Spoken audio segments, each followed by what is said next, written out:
Hello everyone, welcome to सीवन IAS academy. आज मैं एक करेंट टॉपिक के ऊपर चर्चा करूंगा। जो आप देख पा रहे होंगे बोर्ड पे लिखा है वैश्विक खुशहाली रिपोर्ट 2023 या वर्ल्ड हैप्पीनेस रिपोर्ट, या इसको इंडेक्स भी बोलते हैं, कई बार सूचकांक के नाम से भी जाना जाता है। तो हम इसमें चर्चा करेंगे कि इस रिपोर्ट के बारे में, ये पहली बार कब प्रकाशित हुआ, मतलब शुरुआत कब से होता है, भारत का पोजीशन क्या है, भारत के पड़ोसियों का पोजीशन क्या है। साथ ही साथ आप ये भी देखेंगे यहाँ पर कि प्रथम स्थान रखने वाला जो एक मिसाल कायम किया है खुशहाली के रिपोर्ट के मामले में, वो 6वीं बार लगातार फिनलैंड जो है। आप इसको ऐसे याद भी रख सकते हैं, फिनलैंड, एफ फॉर फिनलैंड होता है और एफ फॉर फन, फन मतलब मजा, खुश, हैप्पीनेस, ठीक है। तो फिनलैंड को आप याद रखिएगा कि फिनलैंड फिर इस बार भी 2023 में भी लगातार 6वीं बार वो अपना जो ओहदा है, जो स्थान है, पोजीशन है, बनाया हुआ है, ठीक है। तो आइए हम यहाँ पे देखते हैं क्या क्या पॉइंट्स हैं। तो पहली बार यहाँ पे आप देखेंगे कि पहली बार जो ये रिपोर्ट जारी हुई थी ये 2012 में प्रकाशित होती है, ठीक है। और इसको जारी करने वाला कौन है, तो आप देखेंगे कि ये नीचे लिखा हुआ है संयुक्त राष्ट्र सतत विकास समाधान नेटवर्क, ठीक है। ये आप ध्यान रखिएगा, अगर खासतौर पे आप यूपीएससी या फिर अन्य किसी भी स्टेट कमीशन का आप तैयारी करते हैं तो निश्चित तौर पे ऐसे प्रश्न अक्सर पूछे जाते हैं। जो इंडेक्स है उसमें पोजीशन नहीं पूछा जाता है, अगर वनडे एग्जाम है वहां पे पोजीशन पूछे जाते हैं। बट अगर आप यहाँ देखोगे तो यहाँ पे क्या पूछ लिया जाता है, जो रिपोर्ट जारी हुई उस रिपोर्ट को जारी करता कौन है, ठीक है। इशूड बाई कौन सी इंस्टीट्यूशन है जो इसको इशू किया है और करता है, ठीक है। तो यहाँ पे संयुक्त राष्ट्र सतत विकास समाधान नेटवर्क के द्वारा ये जारी किया गया है। अगला पॉइंट यहाँ पे देखेंगे कि प्रथम स्थान जो है वो किसका है, मैंने चर्चा पहले भी कर दिया है। प्रथम स्थान फिनलैंड को जाता है, ठीक है। और ये लगातार 6वीं बार, ठीक है, ये लगातार 6वीं बार, यानी कि पीछे 5 बार ये लगातार फर्स्ट पोजीशन, फर्स्ट रैंक ये हासिल कर चुका है, ठीक है। तो यहाँ पे अगर हम बात करें कि भारत का स्थान क्या है, what is the position of India, तो टोटल इसमें देश जो शामिल थे इस रिपोर्ट में, वहां पे टोटल 146 देश थे, जिसमें से 136 नंबर पे भारत आता है। तो ये एक चिंतनीय विषय है भारत के लिए और भारतवासियों के लिए। आप यहाँ पे समझ सकते हैं कि क्या स्थिति यहाँ पे दिखाई पड़ रही है। इसी के साथ साथ हम देखेंगे कि इसको किन आधारों पर निकाला जाता है। ये रिपोर्ट जो निकालने का काम होता है तो ऐसे ही नहीं निकाल दिया जाता होगा, कुछ उसके स्टैंडर्ड होंगे, कुछ मापक होंगे। तो यहाँ पे आप देख पा रहे होंगे 6 मुख्य इसके फैक्टर हैं। जो 6 इसके फैक्टर हैं वो कौन कौन से हैं। फर्स्ट ऑफ ऑल आप देखेंगे यहाँ पे सामाजिक सहयोग, यानी कि जो सोशल कोऑपरेशन है उसके बारे में बात करेंगे। दूसरा आप देखेंगे इनकम की बात होगी कि जो पर कैपिटा इनकम है वो क्या है, उसके बारे में बात होगी। यहाँ पे तीसरा पॉइंट है स्वास्थ्य कि हेल्थ का लेवल क्या है, यहाँ के लोगों का हेल्थ कैसा है, हेल्दी है, अनहेल्दी है, क्या है, वो उसके बारे में है।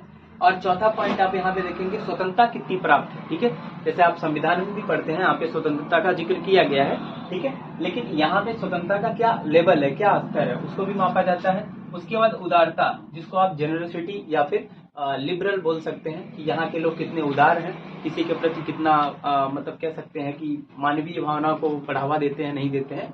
इन सब पहलुओं को यहाँ पे देखा जाता है। और ये जो पॉइंट है, ये पॉइंट आप देख रहे हैं भ्रष्टाचार की अनुपस्थिति। तो शायद आप लोग समझ पा रहे होंगे कि ये वाला पॉइंट शायद भारत से मिसिंग है, और ये एक कष्ट की बात है, दुख की बात है। अगर मैं आप लोगों से पूछूं कि सभी 6 फैक्टर में से आप अपने अपने मतलब कि जवाब कमेंट सेक्शन में जरूर दीजिएगा, और मैं ऐसा एक्सपेक्ट करता हूँ आप सभी लोग इसका आंसर करेंगे कि आप लोगों के हिसाब से इन 6 फैक्टर में से कौन से ऐसे फैक्टर हैं जिसकी वजह से भारत का जो रैंकिंग है इतना वर्स्ट है, इतना पुअर है, ठीक है। ये जरूर आप कमेंट सेक्शन में लिखिएगा, इन 6 में से जो भी पॉइंट होगा, ठीक है। चलिए इसी के साथ साथ एक चीज और हम समझते हैं, यहाँ पे टर्मिनोलॉजी आया है। वो टर्मिनोलॉजी क्या है, डायोस्टोपिया। जैसे यूटोपिया आपने सुना होगा, कल्पना लोकी, वैसे ही डायोस्टोपिया बना है यहाँ पे एक शब्द, और उस शब्द का मतलब क्या है, काल्पनिक देश, यानी कि एक ऐसा काल्पनिक देश होगा जिसमें दुनिया के सबसे कम खुश लोग शामिल होते हैं, यानी कि वहां पे खुशी का जो स्तर है बिल्कुल निम्न स्तर होता है, और कह सकते हैं बहुत ही बदतर स्थिति होती है, ठीक है। तो यहाँ तक की बातें शायद आप सभी लोगों को क्लियर हुई होगी वर्ल्ड हैप्पीनेस रिपोर्ट के बारे में। और भी यहाँ पे एक नोट मैंने बना के लिखा है, आप लोग देख पा रहे होंगे। नोट में क्या है, इसका जो रैंकिंग का बेस होता है वो क्या होता है, 0 नंबर से लेकर के शुरू करते हैं, 0 से लेकर के आप देख लोगे 0, 1, 2 ऐसे करते करते 10 तक। तो जिसका जितना हायर लेवल होगा वो उतना ही बेस्ट परफॉर्मर होगा। जैसे अगर हम देखें, यहाँ लिखे सब 10 सबसे अच्छा है, यानी सबसे अच्छा कौन होगा, एग्जाम्पल के तौर पे फिनलैंड होगा, ठीक है, सिंपल सी बात है। और इससे भी बड़ी बात यह है कि भारत का स्थान जो 136 आ रहा है 146 में से, यहाँ पे देखिए ये देखने वाली बात है कि ये सारे लगभग हमारे पड़ोसी देश हैं, आप देख पा रहे होंगे। और ये सारे पड़ोसी देशों में जो चीन है वहां पे जो है इसका 74 नंबर रैंक है। ये मैंने इसीलिए लिखा है कि आप कंपेयर कर पाए कि आपके और जो एशियाटिक मतलब एशिया के जो देश हैं उनमें कौन कौन से पोजीशन रखते हैं। पाकिस्तान को देखिए 108वें नंबर पे है, श्रीलंका पड़ोसी देश है 112 नंबर पे है, म्यांमार भी है 117 नंबर पे है, बांग्लादेश को देखिए 118 पे है, और नेपाल भी देखिए 119 पे है। और इससे भी बहुत जाके पीछे तब जाके 136वें नंबर पे अपना देश कहीं ना कहीं खड़ा होता है। ठीक है, तो बस इसमें 10 का ही डिफरेंस है। ठीक है, देखेंगे तो। और यहाँ पे देखिए इसी में क्या लिखा है, नीचे भारत का स्थान है, यानी कि इन सभी के नीचे भारत आ रहा है, अपने सभी पड़ोसी देश से इस मामले में पिछड़ा है। ठीक है, उसके बाद देखिए यहाँ पे क्रम से लिखा second, third, fourth, fifth position. ये जो वैश्विक स्तर पे देखेंगे, जैसे पहला मैंने यहाँ पे लिख दिया है फिनलैंड, तो दूसरे नंबर पे, तीसरे, चौथे, पांचवें नंबर पे कौन आएगा, ये क्रम से लिखा हुआ है। तो आप देखेंगे पहले नंबर पे यहाँ पे डेनमार्क आएगा, आप इसको डी से व्यक्त कर सकते हैं, और ये आइसलैंड होगा, फिर यहाँ पे इजराइल होगा, और यहाँ पे नीदरलैंड होगा।